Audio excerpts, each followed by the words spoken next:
Hi there. Let's take a look at some new web analytics functionality in the Profile website engagement platform. So we're going to hop over here to page views. You can get to this from your campaign list and the summary stats at the top. And this brings you to a basic website analytics dashboard. And this is not meant to be a replacement for Google Analytics or a dedicated analytics tool. What this is meant to do is give you a view into all the activity that is happening on your site and all of the page views that are being sent to the Profile platform and compared against your campaigns to determine should we ask a question here. So each one of these page views is an opportunity for engagement. And this dashboard is going to give you the ability to dig into your data, see where people are on your website, and hopefully spark some ideas for some new campaigns. So like any analytics dashboard, we can choose our date range here. We can look at just today's data, break it down by views by hour. We can go, let's look at the last 30 days, views by day. You can see there's not a lot of traffic on the weekends. This is actually a holiday. So, but looking at the last 30 days, we have just short of 140,000 page views. Now, if we look at our top domains over here on the right, you'll see that we have this plugin installed on two main sites. So our main application website, which is the Profile platform that you guys are used to logging into and using.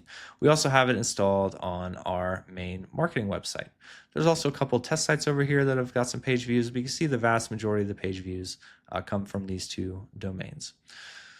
So your association may not have a application that people are logging into, but it probably has multiple domains or multiple websites that you're operating. So there's going to be your main association website. Maybe your LMS lives on a different domain. Maybe your member portal, your community. We definitely encourage you to install the plugin on all of the domains that you operate. You can do that manually on each one, or you could do that through Google Tag Manager or another tag manager.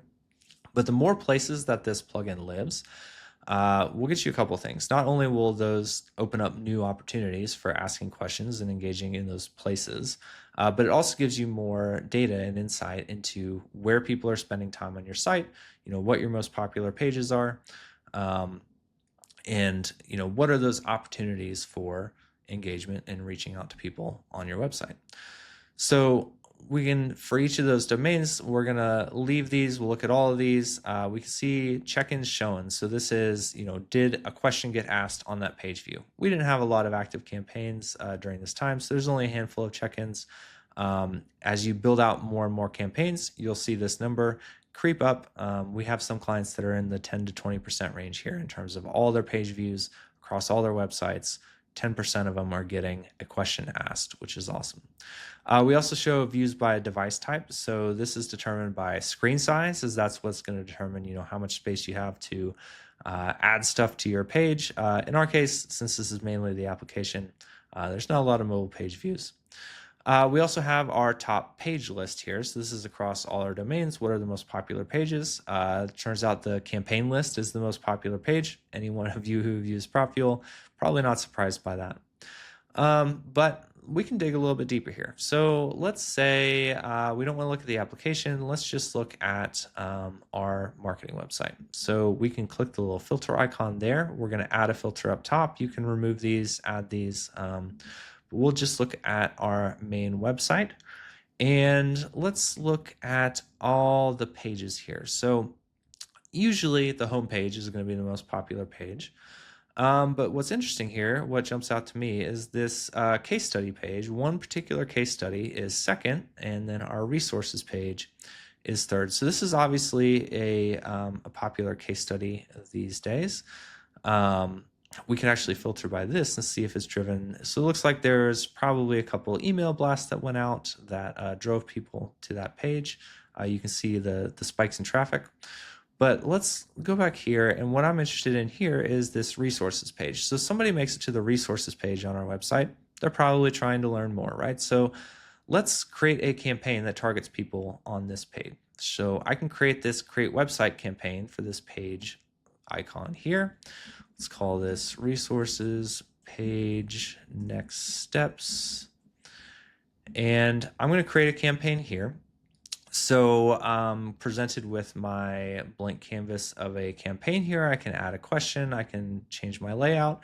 But what we've done for you here is you already have a condition here for the page URL being this page. So straight from Analytics Dashboard, I've said, I want to build a campaign for this page. One click, I'm here, I've got the condition, and now I can go and design my question.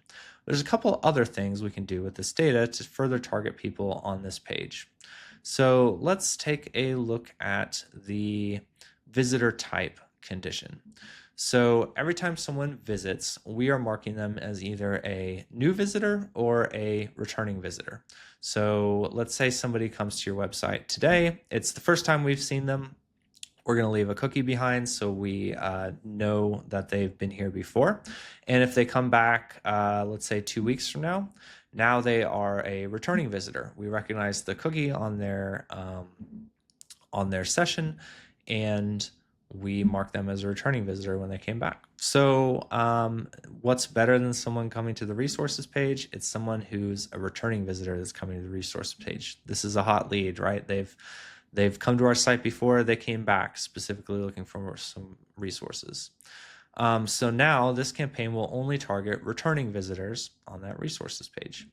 We can even go a step further here and we can look at their browsing history. So in this case, let's say we want them not only to be a returning visitor, but let's say they have viewed the resources page, or we could say any page that contains the word resources. So maybe they're looking at specific case studies, other things, but anything with the word resources in the URL. We want this for any time, but we could also say, only in this visit or only in a previous visit. But let's say anytime they have viewed any resources page more than 5 times or 5 times or more. So now we're down to the really hot leads, right? So not only are they coming back to our website, but they're now on their 5th page of viewing a resource.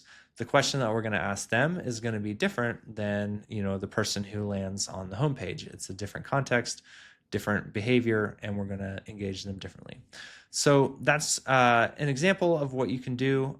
These conditions are available on all your campaigns. They'll be super useful for targeting based on activity on your website, and we can't wait to see what you build with it.